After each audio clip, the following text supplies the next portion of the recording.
Just guns. They were symbolic of an unimaginable hardship both endured and conquered. The Archer howitzers had been paid for in blood. The guns retreated back into their well-worn, well-oiled, leather-strapped shoulder holsters, where they nested beneath his muscular arms in perilous weight.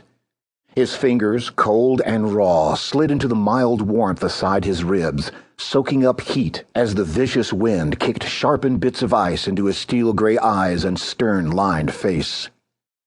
The hitman did not know where he was, but understood it was not the world he'd come from. Perhaps an alternate universe?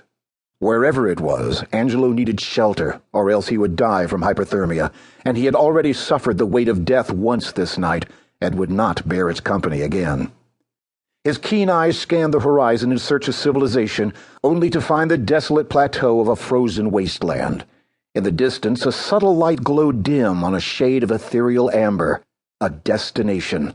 Removing the belt from his coat's waist, the hitman tied it firmly around his head like a bandana, covering the aching ears aside his head from the bite of frost.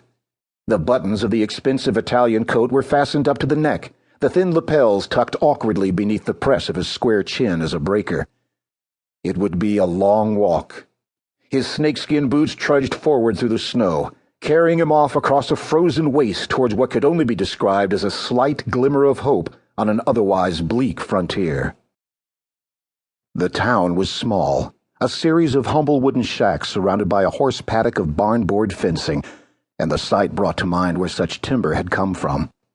Angelo's toes felt frozen within the wedge of his snakeskin boots, his fingers beaten by a frigid hammer. The cold flesh tied around his skull ached to a split. Regardless of who or what lived here, Angelo could not deny the immediate need for shelter. Despite the danger, the hitman staggered forth, eyes blurred by a gale-force wind that seemed driven by a sentient will. A wooden hand-painted sign flapped overhead inside the gusts of an angry wind, which simply read, "Boondocks." Angelo's cubed feet stumbled through the town's rickety gates and down its solitary street, which separated a sum of 12 humble wooden buildings. The snow lay thin along the cracked tundra, but had drifted neck-deep in some corners. A cold, dull light spilled through several frosty windows of each building, a wispy shade of orange as thrown from weak oil lanterns and dim candles. A few silhouettes fleeted behind the panes which ran the length of Main Street. Someone lived here, and they were watchful. From beneath the stiff hide of leather, lightning flashed and thunder rumbled. What would the guns feel like inside his cold hands? The hitman doubted his frozen fingers would even recognize their touch. Still, the howitzers wanted to be held, to protect their guardian, but Angelo kept them holstered. Despite the fact that the hitman was vulnerable, he felt a show of strength would not work in his favor in these cursed lands. He needed the kindness of strangers, and he wouldn't invoke much sympathy with angry gun barrels.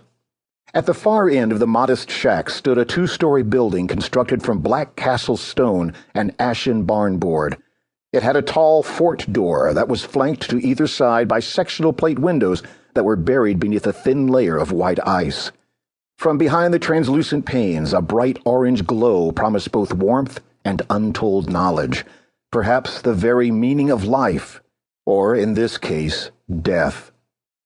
The hitman's boots stepped up upon the open porch of warped boards that ran along the building's forward veneer like broken piano keys. The sound beneath their heels was dull, but nonetheless glorious. Angelo's hand came out of hiding from within the folds of his jacket and laid itself upon a wrought iron door handle. The metal's touch barely registered, and the hitman couldn't help but think on thunder and lightning again. If he had to throw down, would he even be able to pull their triggers? The handle clicked, and the heavy beam door swung open. Aromas greeted Angelo. Cigar smoke, booze, cooked meat, and old wood that had eaten more than its share of hard age. But there was also something else in the mix, subtle and faint, a staleness associated with rot, dead that had died. Logs laid piled within the colorful quartz hub of a stone hearth fireplace that cast off an inviting warmth. The pine wood kindling popped and hissed under the burst of red-orange embers with an almost musical rhythm.